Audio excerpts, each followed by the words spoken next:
ꯑꯩꯈꯣꯏꯒꯤ ꯅꯨꯡꯁꯤꯔꯕ ꯏꯆꯥ ꯍꯥꯏꯇꯥꯔꯦ ꯃꯌꯥꯝ ꯃꯁꯛ ꯎꯊꯣꯛꯆꯔꯦ ꯋꯥꯔꯕ ꯂꯥꯟꯐꯝ ꯍꯥꯏꯕ ꯇꯥꯏ ꯍꯧꯖꯤꯛ ꯋꯥꯔꯤꯁꯦ ꯑꯩꯈꯣꯏ ꯂꯥꯟꯐꯝ ꯂꯥꯟ ꯃꯅꯨꯡ ꯍꯥꯏꯕ ꯇꯥꯔꯦ ꯁꯤꯗꯩꯗ 10 ꯄꯣꯖꯤꯁꯟꯗ ꯌꯥꯎꯔꯕ ꯌꯥꯝ ꯅꯨꯡꯉꯥꯏ ꯌꯥꯏꯐꯕ ꯏꯃꯨꯡ ꯑꯃꯗꯤ ꯅꯠꯇꯕ ꯑꯗꯨꯒ ꯃꯁꯥꯃꯛꯁꯨ ꯂꯥꯟꯖꯦꯟꯅꯕ ꯌꯥꯎꯔꯤꯕ ꯍꯥꯏꯕ ꯇꯥꯏ ꯑꯗꯣ ꯁꯤꯒꯨꯝꯕꯁꯤꯡꯁꯤꯗꯗꯤ ꯈꯔ ꯃꯔꯤ ꯂꯩꯅꯕꯁꯤꯡꯅꯁꯨ ꯃꯤꯠꯌꯦꯡ ꯆꯪꯕꯤꯔꯒ ꯃꯈꯥ ꯇꯥꯅ ꯃꯥꯒꯤ ꯐꯔꯗꯔ ꯁ꯭ꯇꯗꯤꯁꯀꯤꯗꯃꯛ ꯍꯥꯏꯇꯥꯔꯦ ꯃꯥꯒꯤ ꯃꯃꯥ ꯑꯄꯣꯛꯄꯁꯨ ꯑꯩꯈꯣꯏꯒꯤ ꯂꯥꯟꯖꯦꯟꯅꯗꯅ ꯂꯩꯔꯤ ꯑꯗꯨꯒ ꯍꯧꯖꯤꯛ ꯀꯔꯤꯝꯐꯧ ꯊꯣꯛꯇ꯭ꯔꯀꯥꯟꯗ ꯃꯆꯥ ꯑꯐꯕ ꯑꯃ 12th आर्ट्स सब्जेक्ट की 10 पोजीशन यारक मसा मतो करम मही तमगदौरी सिंग इमुंगी कोली युम लैननब पुनमक्सिंग अदो लोइना मई साखरबनी अदो महाकी नुमितुगी थौदोक्तुगी पाउदमते मतंग ताबिसे ꯑꯩꯒꯤ ꯃꯤꯡ ꯌꯦꯟꯗ꯭ꯔꯦꯝꯕꯝ ꯃꯩꯔꯥꯕ ꯃꯩꯇꯩ ꯕꯕꯥꯒꯤ ꯃꯤꯡꯅ ꯌꯦꯟꯗ꯭ꯔꯦꯝꯕꯝ ꯏꯟꯗ꯭ꯔꯖꯤꯠ ꯃꯩꯇꯩ ꯃꯃꯥꯒꯤ ꯃꯤꯡꯅ ꯌꯦꯟꯗ꯭ꯔꯦꯝꯕꯝ ꯃꯣꯡꯕꯤ ꯑꯅꯤꯇꯥ ꯂꯩꯃ ꯑꯩ ꯁꯨꯒꯨꯅꯨ ꯑꯦꯁꯦꯝꯕ꯭ꯂꯤ ꯀꯟꯁꯇꯤꯇ꯭ꯌꯨꯟꯁꯤꯒꯤ ꯃꯅꯨꯡ ꯆꯟꯅ ꯂꯩꯕ ꯁꯦꯔꯧ ꯍꯥꯏꯕ ꯈꯨꯡꯒꯪꯗꯨꯗꯒꯤꯅꯦ ꯑꯩ ꯀ꯭ꯂꯥꯁ ꯅꯖꯔꯤꯗꯩꯅ ꯀ꯭ꯂꯥꯁ 2 ꯐꯥꯎꯅ ꯁꯦꯔꯧꯗ ꯂꯩꯕ ꯌꯨꯅꯥꯏꯇꯦꯗ ꯄꯕ꯭ꯂꯤꯛ ꯁ꯭ꯀꯨꯜꯗ ꯇꯝꯖꯔꯛꯑꯦ ꯀ꯭ꯂꯥꯁ 3ꯗꯒꯤꯅ 10 ꯐꯥꯎꯅ ꯁꯨꯒꯨꯅꯨꯗ ꯂꯩꯕ ꯁꯦꯟ ꯖꯣꯁꯦꯐ ꯍꯥꯌꯔ ꯁꯦꯀꯦꯟꯗꯔꯤ ꯁ꯭ꯀꯨꯜꯗ ꯇꯝꯖꯔꯛꯑꯦ ꯁꯦꯟ ꯖꯣꯁꯦꯐ ꯍꯥꯌꯔ ꯁꯦꯀꯦꯟꯗꯔꯤ ꯁ꯭ꯀꯨꯜꯗ 10 ꯀꯣꯚꯤꯗ ꯂꯩꯅꯥ ꯂꯥꯏꯆꯠꯅ ꯃꯔꯝ ꯑꯣꯏꯔꯒ promotion ꯄꯤꯔꯕ ꯃꯇꯨꯡꯗ ꯑꯩ 11 12 ꯑꯦꯟꯂꯥꯏꯇꯟ ꯁꯉꯥꯛꯐꯝꯗ ꯂꯩꯕ ꯑꯦꯟꯂꯥꯏꯇꯟ ꯅꯣꯂꯦꯖ ꯍꯥꯌꯔ ꯁꯦꯀꯦꯟꯗꯔꯤ ꯁ꯭ꯀꯨꯜꯗ ꯃꯈꯥ ꯇꯝꯖꯔꯛꯑꯦ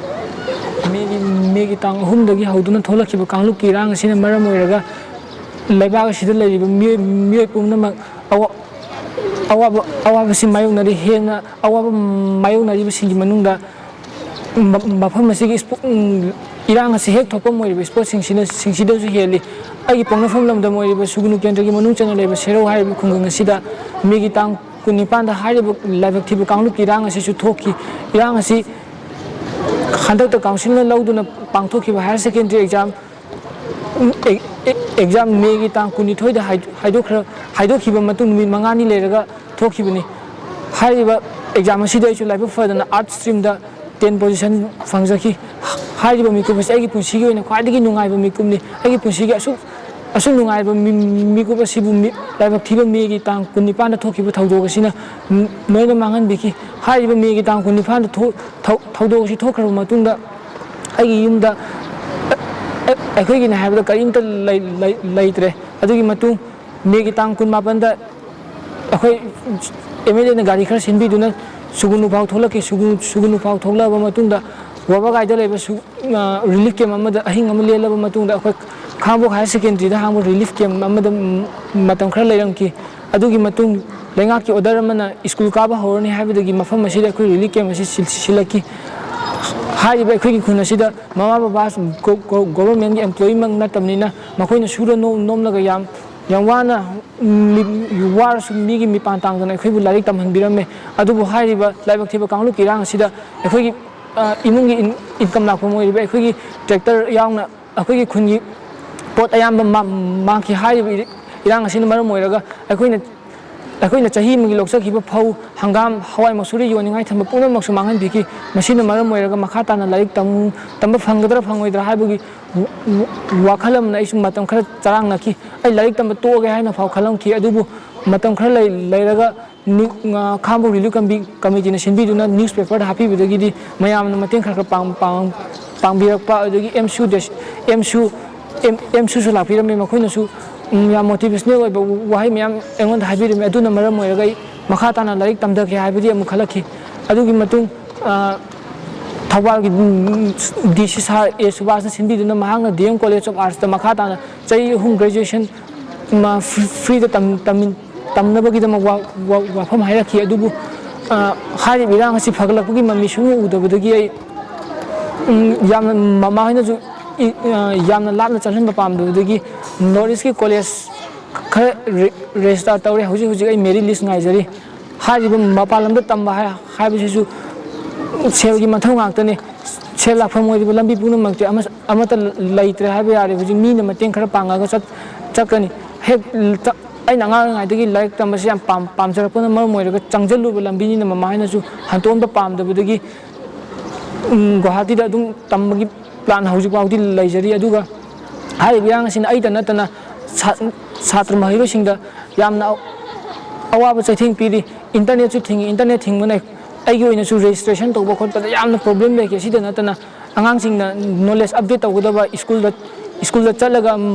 मखोई ममानबसिंग तिनरगा मखोई फ्रेंडशिप कोऑर्डिनेशन कोऑपरेशन तौगदब मयामदुसु लोइना मांगहले असिद रिलीफ कैंप लेरिबा अंगांग कसिनुसु हेना अवाब मायोंगनरी होय रिलीफ कैंप लेरिबा अंगांगसिंगसिना मागी पुंसिदा हेना अवाब मायोंगनजरबसु लेरिबा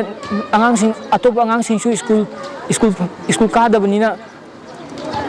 अवाबसिंग सि मायोंगनबदा यावरी लेंगांग हंतक सिनबिदुना क्लास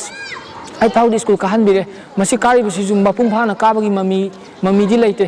अयामन इम्फाल इरांग थोक्तब मफमसिंगदे स्कूल काबगी ममी ओइना तवे इरांग थोखरब मफमसिंगदा लೈ इरांगी थोखरब युंगदी मै चाहोद्रब मफमदा लैरिबा महिरोय क्यासु हारिबा इरांग असिना चैथेंग फंगदी मखोई रिलीफ कैंप दा लैबसु नते अदु मखोइनासु लाइक तमनिंग तमबा फंगदबगी प्रॉब्लम क्या लैरि लेंगांगना अथुब मतम युम खरदी सानी है पाव तारी अदुबु युमसिदी मतम खर लेरगा सारासु अदुम याय मतम खर रिलीफ के मथाजे अदुबु एजुकेशन सिदी हे मतम खर पीब लेखिबदा अंगांगसिंग असि लाइरिकी वाखल असि कावगनि हायना इन खनजे हे अइना से लाकपदगी अंगांग खरदा अइना लाइक ताकपीगे खोपीगे तोब कांदसु मखोइना लाइरिकी वाखल इचंग चंगदबा मयुम मै चाखरे हायना अंगांगसिंगदो हाइदोकबा ngamद्रगसु वाखल नुंगाइतबगी सुम ममी ले अदुगुम बैना सुम उबबंग हारिबा मयामना वानरिबा सोइबा एजुकेशन सेक्टर नतन मणिपुर की इकोनॉमी और मांग ताइब लनथुम मांग ताइब मयाम असि लेंगांग अथुब मतम द मिडियम चंगबिदुना इरांग असि अथुब मतम द लोशन हनिंगे युम कई मै थरक मतम द काथो कनबगी मम्मी सो अमत उब फंगिदे मखोई हिंगबगी दम खता खनकी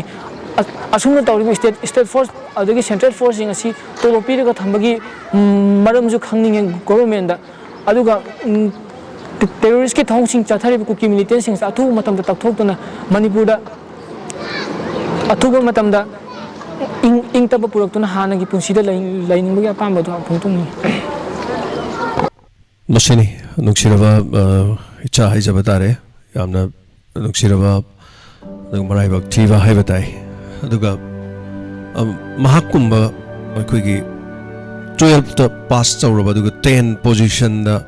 लैरबा आर्ट्स स्ट्रीम दा अदुगा सब अखोगी सुगुनु केंद्र की मनुंग दा लैबा कोई सिदगी सोफार खरा हाइबताई कोइना हाइथरे हरिसदगी अखोइदगी अमुक हेना हाइथरगा लैबा अदुगा मफम अमदा खोदोंग चादना लैरबा नुक्सिरबा इच्छा अमखके हाइबताई